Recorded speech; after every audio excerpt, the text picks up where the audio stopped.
Hey, what is up? It's your boy Jakev. And Nichelle. And welcome to the Entrepreneurial Relationship. The ER. The ER. So this is something that we've been flirting with, the idea of starting like a podcast, a channel, something like that. So This is what that is. Yeah, and here we are. I'm pretty excited about it. I feel like like you said, we've been talking about it for some time and just wanted to, I guess, give a safe space for everyone to kind of talk about relationships as well as people in the entrepreneur field. What? The journey. The journey. The journey into the field. Yeah. So the ER is a space, as Nichelle said, where we're going to be talking about, entrepreneurship, art, relationships, because I'm sure most of the people that will be watching this would know that you and I are in a relationship. Right. Right. And they would also know that both of us are in the same kind of space when it comes to music and the arts and creating. So yeah, like it's a moment. This is a moment. It is. I think also because we've talked about it, and I think the main thing when it comes down to having a thought and then bringing it into reality, like making sure that we're like, okay, we have everything that we need. This is what we want to do, and actually putting steps towards it to making sure that these things actually happen. It's big, and I think that that's been a common denominator, even in our businesses. Diving right into like what we've done personally and together, and I think this is a really great place for us to talk a lot about that. So, yeah. Yeah, as she said, this is the place where we're going to hash out ideas. We're going to hash out our differences in how we do business and, how we support each other. Right. So what is the crisis situation for this episode? Yeah, that's something we kind of worked out, the ER crisis situation. So let them know what's going on. So how we wanted to formulate this was more like, you guys get to know us, just a little bit about our background, what we do, where we're from, why we do what we do, how we do what we do, and also, going back to like what you were saying in terms of like the crisis concept. Yeah, crisis. It's, the ER and the play off the crisis, but, a lot of the things that we deal with in along our entrepreneurial journey, a lot of it has to do with a lot of difficulties and challenges. And sometimes it puts us in states of crisis. And then, we have to work out of it. Right. We have to really pick ourselves up by our bootstraps and work out of those mental situations, those financial situations. And even when it comes to relationships, as entrepreneurs, it's tough being an entrepreneur and being in a relationship with someone who's not an entrepreneur. Because I know for me, like I've been in that situation before where it's like I'm working all the time. When I'm free, they're not free. When they're free, I'm not free. And now being in a committed relationship with another entrepreneur, you have to learn how to support yourself and support that person, right, without it being too much or without it being too draining. Conflicting, things like that will, I guess, interrupt the process or the growth in both of our individual, journeys and stuff like that. So yeah. So you have some notes. She has some notes, and we're gonna run through them real quick. So we kind of wanted to just kind of talk about who we are exactly. So I can start. Please, whichever. Ladies first, queens first. So yes, I'm Nichelle. I am a hairstylist, makeup artist, as well as a performing artist. So those are just some things that I've grown up doing, and I've turned them into my own entrepreneurial business. And since I was a child, I've always wanted to do things within that industry. And I was never taught how to actually create it into a business until I got older. And I was like, what could I do? How could I do it? So I started doing hair from I was about, I want to say like 14. My mom stopped doing my hair around that time. And I said, okay, I'm going to start practicing doing things on my own. And I started doing makeup on myself. I remember I was a tomboy. I didn't want to do any makeup. I was just like, barely even getting my eyebrows done or anything like that. So I just said, you know what? Let me try. So I dived right into it from high school, and I started doing things on my own. Then I started working on friends, family members. Then, I started developing clientele, things like that. And I started learning about the basis of running your own business. Right. While doing that, I was working a job, multiple jobs, different things within the community services industry. And while doing that, I was like, okay, I can juggle both.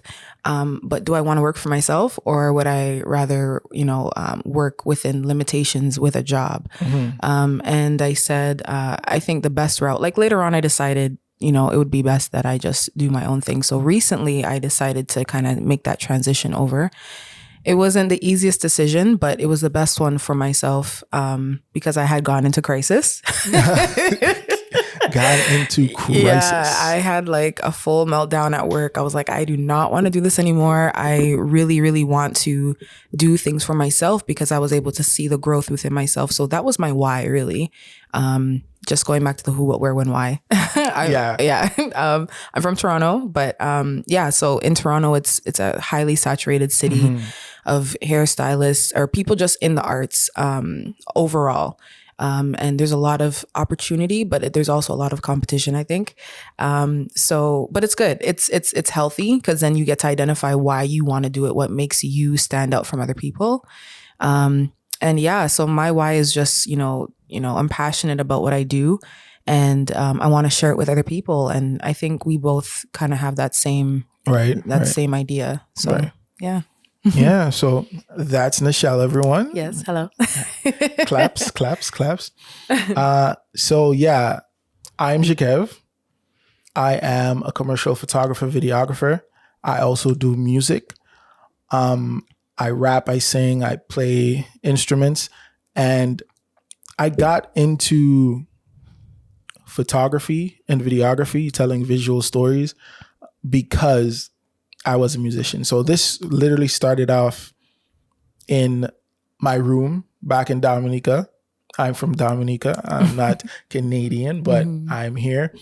And it started off in my room, just wanting to create a space where I can be free.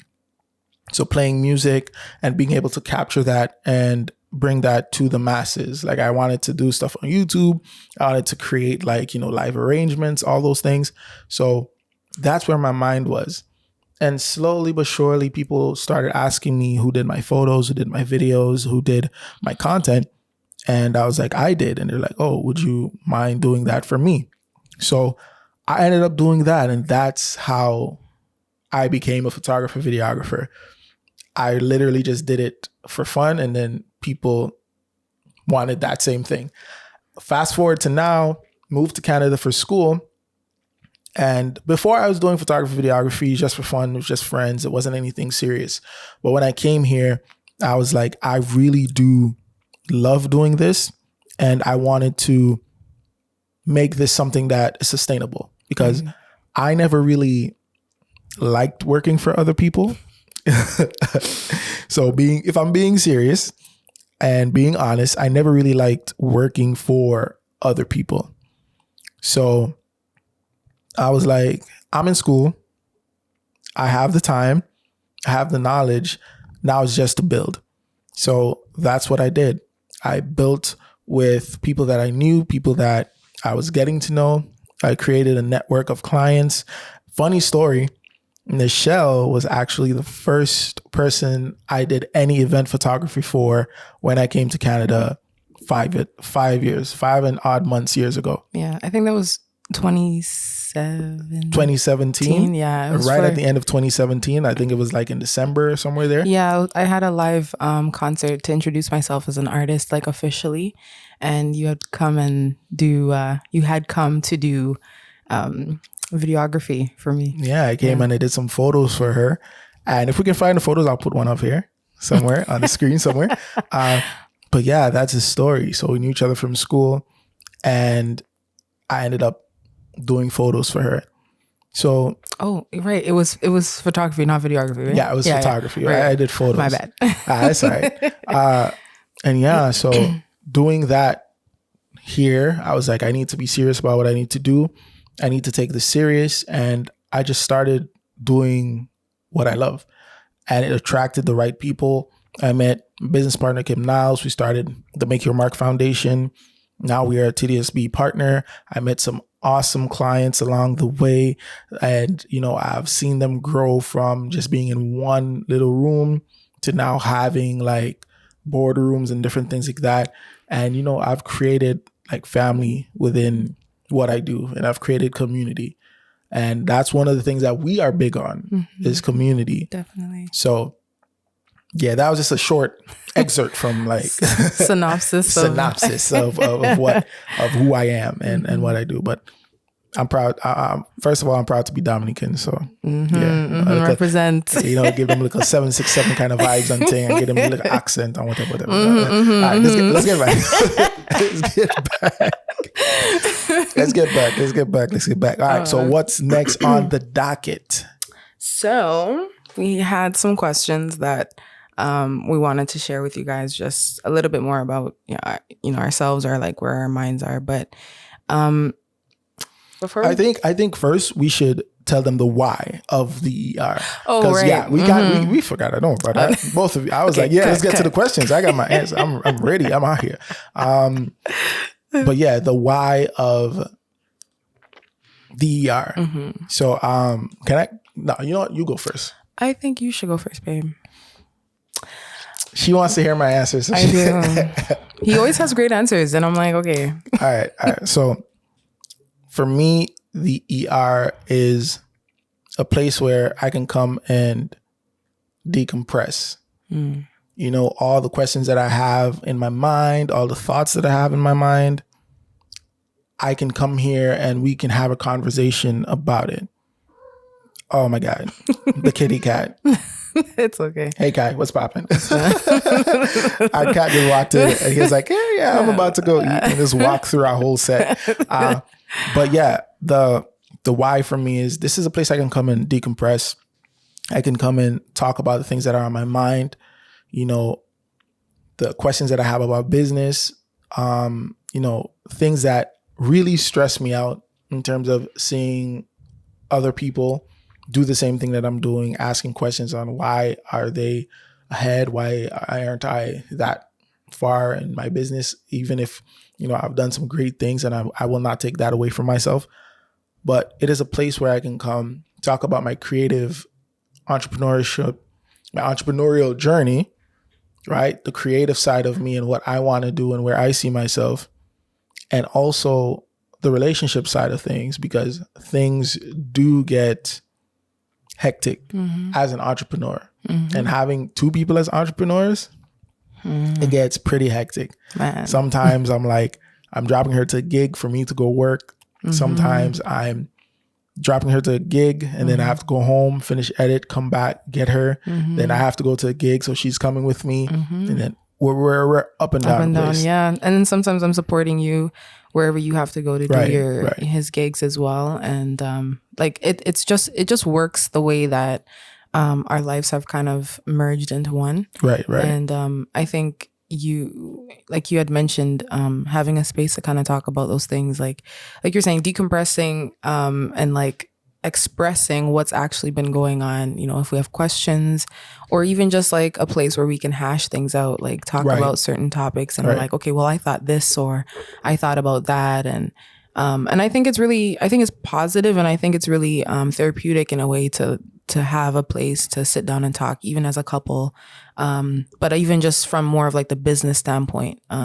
And even just me picking your brain too, because me and him will sit down, we'll have conversations all the time, just about how he runs his business, different things about how to grow, like specific things within business that will make a difference in your personal life and in your business. And doing those things, like it also blends I don't know. Yeah, it kind of mixes. It mixes into our lives and into our relationships. So like you were saying, it's a great space. It's a good place for us to, I guess, start and, and it's just to throw out different ideas and just ask ask each other questions and, you know, get questions from the community that we have and that we're building. And then we can come here and just talk amongst each other as friends, you know, because we are friends first. Definitely. We are friends first. And we've always had that ability to come and sit down and talk on different, you know, aspects of life and different things, different ideas. So being able to come in here and talk about these things, it's a great thing. It's big, it's huge. And doing this as a partnership, as a union, is like something that we've spoken about so long ago. Like it's been a while since we were like, yo, let's do this and let's get this done. But yeah, I want to say like since the top of our relationship, I think like since we started dating. Because we always had questions. We were always talking. We were always saying, and it was just like, yo, why not? Let's just do it. Let's do it. And we decided to do it. Here we are. Here we are.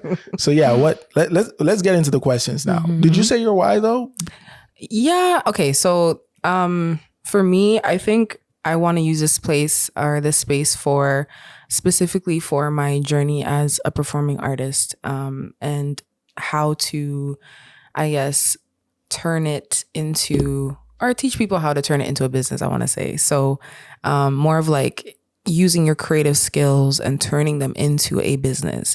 And I think this is a really great place because, again, like both of our backgrounds in terms of music and our specific skills, they both are creative industries or things that we do that we've turned into business. And I think for me, my why is again, just coming to hash out thoughts, pick your brain. For me, again, it's also about, showcasing what we can do, because it's not just going to be about the podcast here. I think we're also going to demonstrate a lot of the things that we're going to be doing creatively, because we've been doing this creative process for years now. Like we've created our own sets.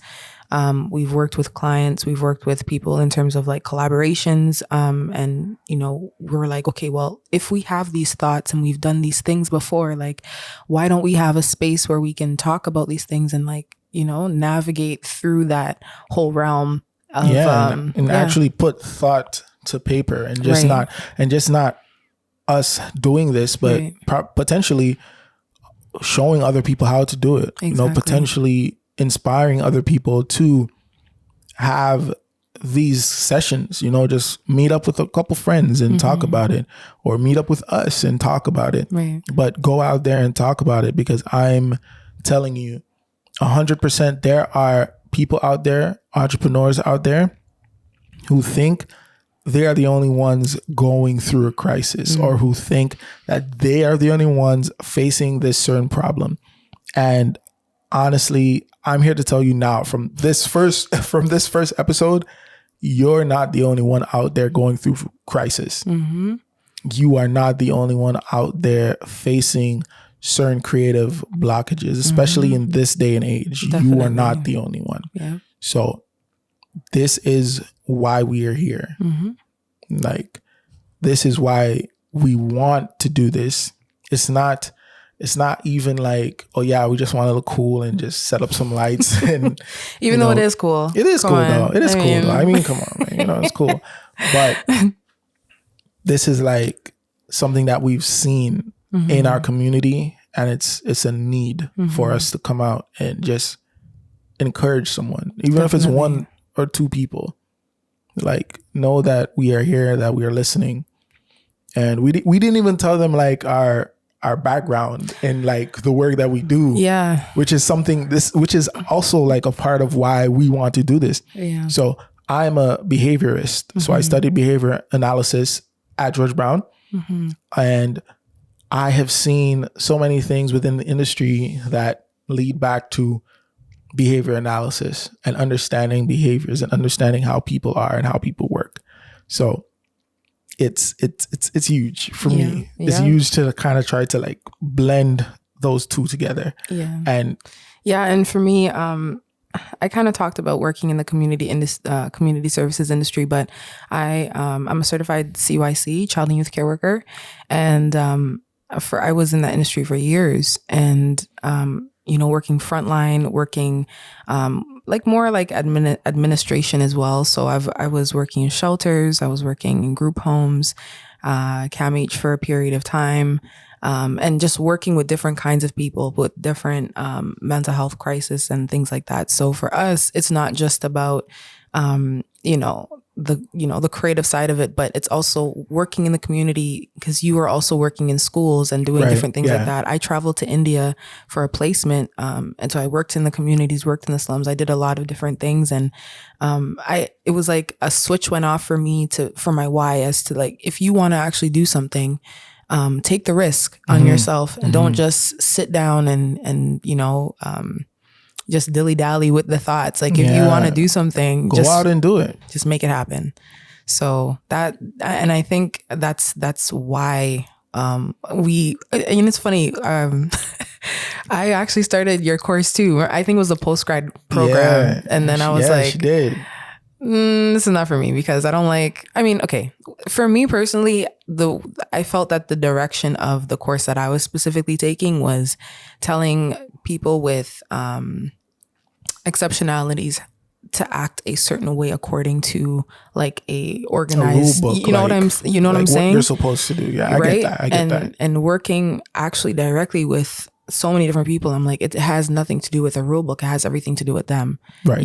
And I think that was also kind of like a turning point for me, because I was like, in working with other people, I'm learning so much more about myself, and I'm realizing that in working with other people, and having my own clientele and establishing my business and different things like that, I was like, okay, this is how I want to do things. This is how I personally would work within the business realm of just dealing with clients, dealing with how I want to run things. Let's actually get into some questions right now. That we picked out some questions, and we thought they were really cool. Mm-hmm. We actually kind of like answered them while we were just laying in bed, just going through them. Mm-hmm. But that was a while ago, so let's see if the answers has changed. No, they won't change. It'll be the same. It'll be the same. Okay. She wrote hers out, but I didn't. So no, I just wrote the questions down. So I thought I'm not cheating. This will be on the spot, off the top. Okay. All right, let's get it. Let's get it. So the first question is, if you were going to bury a time capsule, what would you put in it? All right. So I remember my answer. So I'll put 3 things in it, right? So one would be a manual transmission gearbox, because I feel like the trend that is going on right now is that everyone wants to drive automatic and drive electric cars. I want to put that in the time capsule. And then when my kids see it, I'll be like, back in my day, son, we used to move our gears.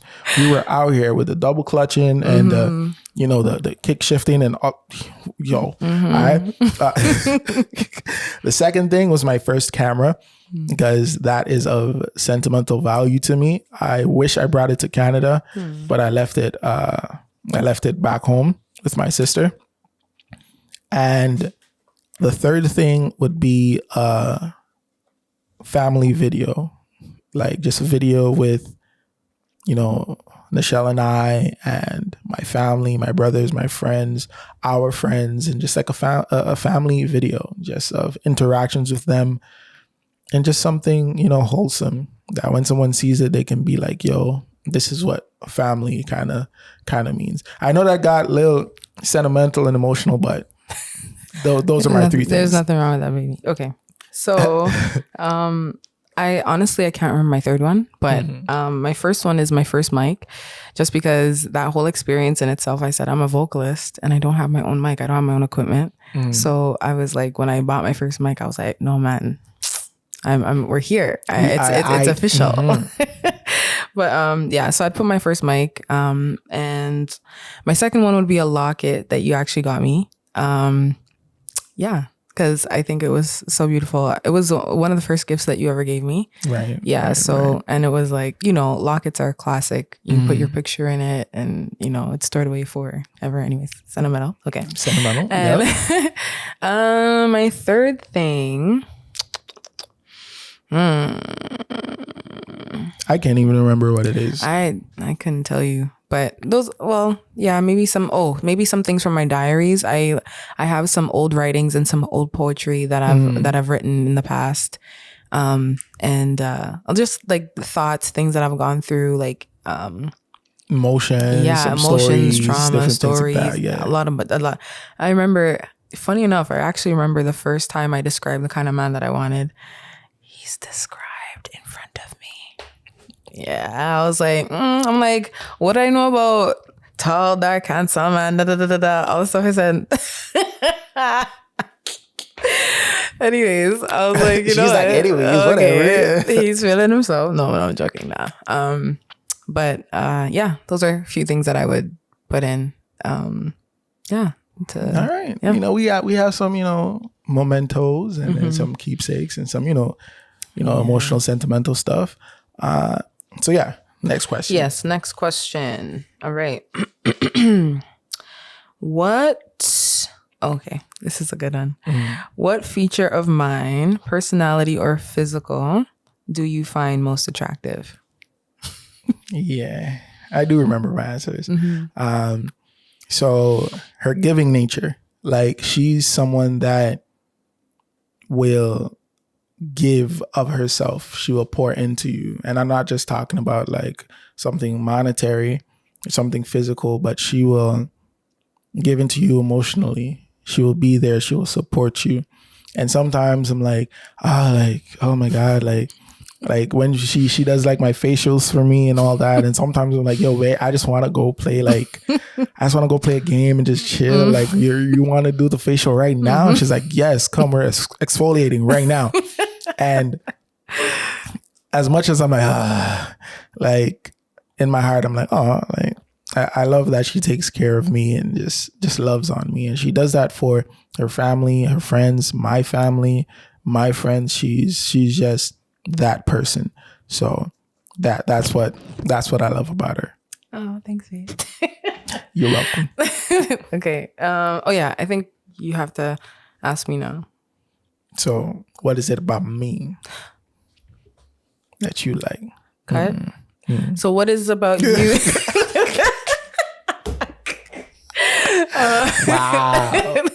Wow. Okay. So I said his gentleness. You have this gentle nature about you that when I first met you was super attractive to me. And I think that's why we stayed friends for so long. I feel like a lot of times, the world tells us that men have to be a certain way. They have to be hard. They have to be this alpha masculine, which there's nothing wrong with it, but I feel like sometimes it takes over the mentality that you can show those parts of you. And that is your actual nature, just being peaceful, being gentle. And I was saying it to him earlier that it combats my, my firmness sometimes.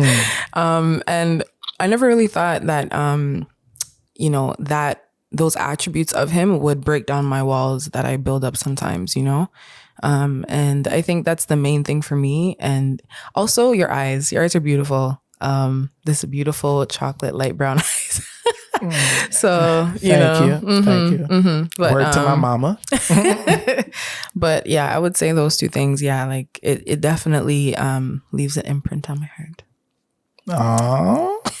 I wish like I had one of those little like buttons and I could press the thing. Like, soon. It's soon time. Don't worry about it. Don't worry about it. It's all good. All right. So what's the third question? Question 3? Yes. Yeah. If you had to describe yourself using 3 words, what would it be? So I described myself as protective, willing, and the third one was I forgot the third one. What was it? Peaceful. Yeah. Oh, I think I took it. That's why I said it in the last one. Yeah. Nah, I'm peaceful. I feel like, speaking to peaceful, I'm the person that can be in a room and just enjoy my own company and just enjoy what's going around and just like see other people interacting and having fun. And I could just sit and just be in it. Like, I feel like I'm a very peaceful soul. Yeah, and just that's just me. Peaceful, willing. I love to learn. I love to go forth and do different things. Protective. I protect, my family, my queen, my parents, my brother. Like, and it's not just like physical, like protection, but I feel like the things that I'm doing now is leading to a place where I can protect them, whether it has to be financially, emotionally, in any aspect of their life. Like I want to protect them, and I know that's a tall task, but that's like where I am with that. Do you find that you protect yourself as well? As much as you're willing to give to others, do you find that you do the same for yourself? Honestly, I was really bad at that. I'm not gonna lie, because I put everyone else ahead of me. But I've learned to not do that and give to myself the same way that I'd give to others, because I'm not gonna lie, those things used to keep me up at night. Like, what's going on with my family? What can I do to help?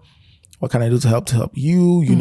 And it was like so overbearing. But through the development of our relationship, I've learned that self-love is the best love. Self-love emanates from you, and then it affects everyone else. Yeah. It affects everything else.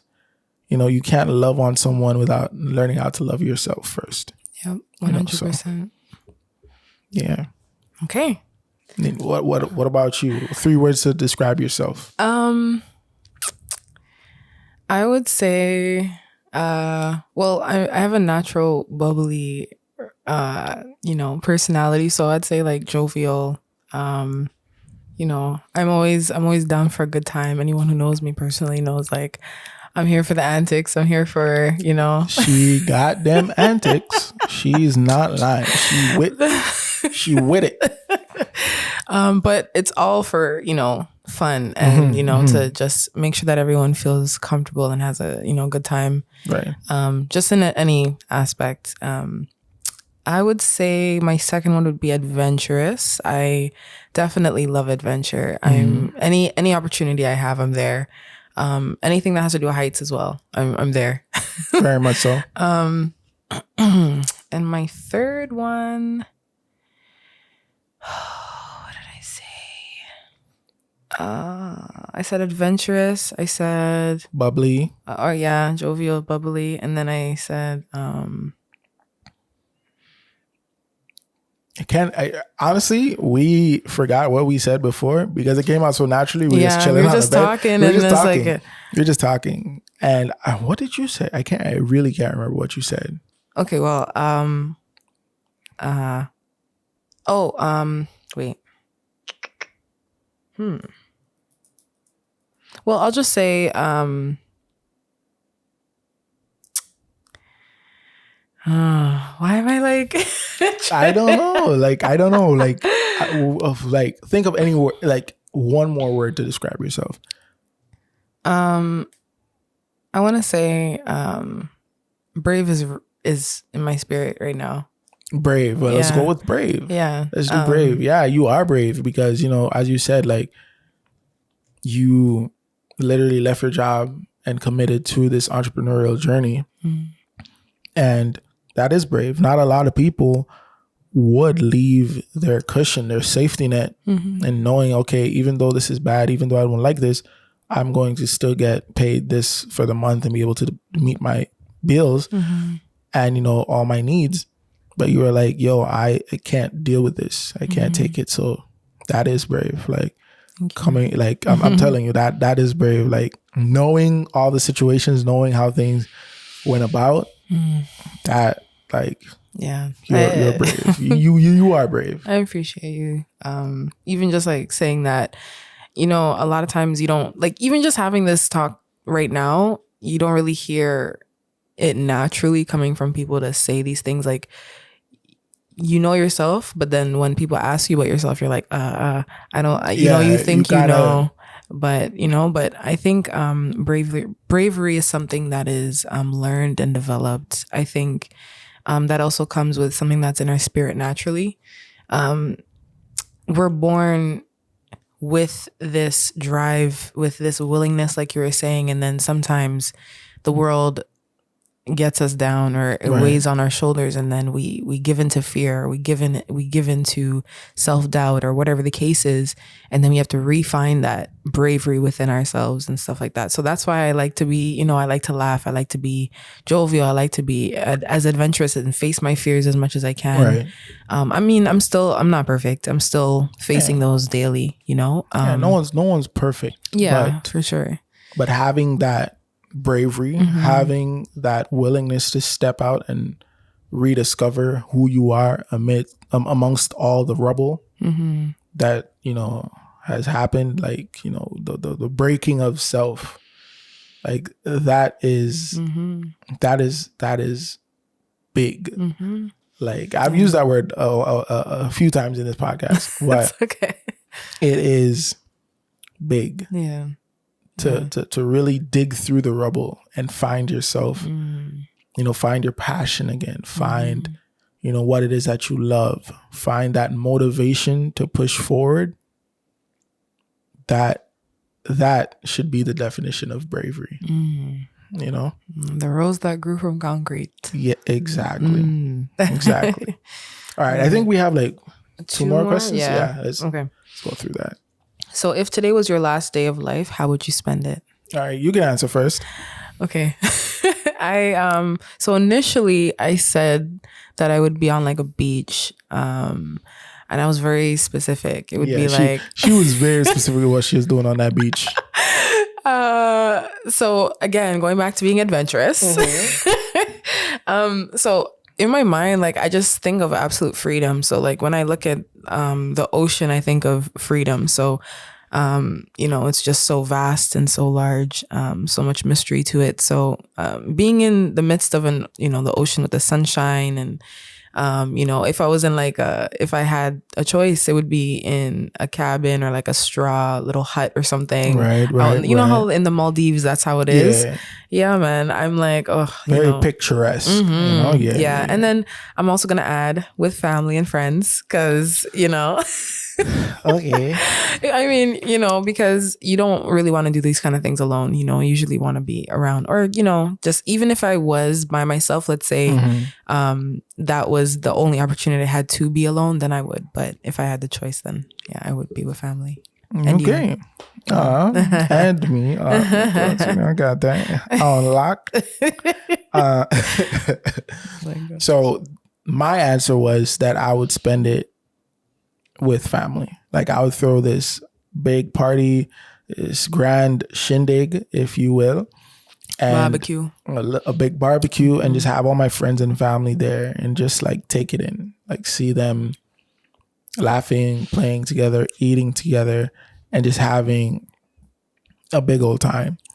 Sometimes at these family functions, you might get a little fight or two in there, just like, but the regular, just regular things, so like that's how I'd spend my last day. At least I'd know that I would be leaving behind love and community and family. So that's how I'd spend my last day. Beautiful. Okay, last question. If your life was a novel, what would you do? If your life was a novel, what would the title be? So when I answered this before, kind of had like two answers, but I've put it down to one now. Okay. So the title of the novel that would be my life would be The Fault in His Heart. And when I answered this before, I told you just about, how people may take your intentions and mangle them and they don't know your heart. They don't know what it is that you want to do or what it is that you want to put out there. And that was the answer or the explanation to why I had that. But also what I didn't tell you was that when I was younger, I had this condition and they said that by the time I was 18, it would lead to my heart. And then I would succumb to that condition. And I had to take medication. I had to do all these things. They said I'd never play basketball. They said I'd never have like a normal childhood unless I took that medication. And even on the medication, there are certain things that I couldn't do. So that's kind of like why I both of the titles dealt with the heart, but The Fault in His Heart, I think, speaks volumes, especially to those who know that situation that I went through, and to those who know the things that I had to overcome. That would be the title. I'm not gonna cry. Okay. Yeah, don't cry. If you cry, I'm gonna cry. Don't do that. Oh man. Okay. My title, I wrote it down. My title would be where is it? I think I said her purest intentions. I think that's what I said. Yeah, that's what you said. And my reasoning would be from a young age, I feel like I've always had the purest intentions for myself. And again, going back to like what we were saying, giving into like a lot of the projected fears from others and, oppression, life, different things. It weighs on you. And a lot of times we develop or we take on different personality traits that sometimes don't show our truest intentions or who we truly are. But at the root of it all, I feel like every decision that I've made or everything that I've decided to do in my life, whether angry, sad, happy, joyful, whatever the case is, has been from a true and pure place. So any intention that I have had, throughout the course of my life has been from that place. And that's what I would, and even decisions that I make now, everything has been from, just in the best interest of me. Learning to put myself first, always being surrounded by people who put everyone else first before themselves. I've seen how it impacts them.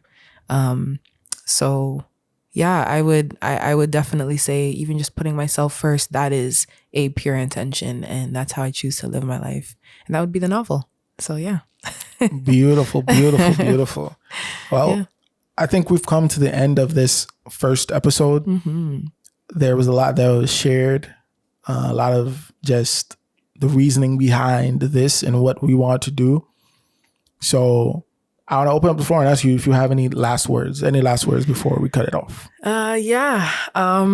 Stay encouraged to just whoever will watch this. I think stepping out, taking risks is the number one thing when it comes to any part of your journey, whether it's entrepreneurial or whether it's just decisions in your life, things like that. Taking risk is number one, and letting go of fear. Every time I talk to somebody who is like older than me or who has done something in their life or whatever the case is, they have a story.